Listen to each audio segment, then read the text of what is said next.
樂兒的小勇士徽章。樂兒的臉頰腫得像小麵包，牙齒傳來陣陣酸痛。黃姑娘輕聲說：我們去看牙醫，好不好？樂兒搖搖頭，緊緊揸住黃姑娘的手，小聲說：我怕。牙醫診所的門開住，裏面傳來嗡嗡的聲音。樂兒的腳像粘在地板上，一步也不肯往前走。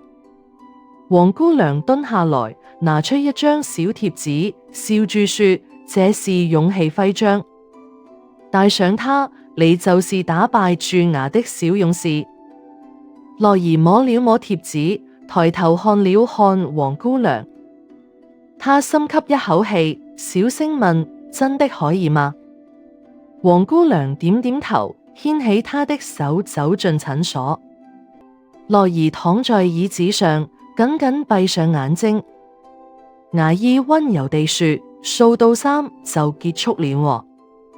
樂兒數住1、2、3，感覺牙齒輕鬆就掉了。黃姑娘拍拍她的頭，稱讚道：你好勇敢。樂兒摸了摸不痛了的牙齒，開心地笑了。樂兒對黃姑娘說：下次我還要當小勇士。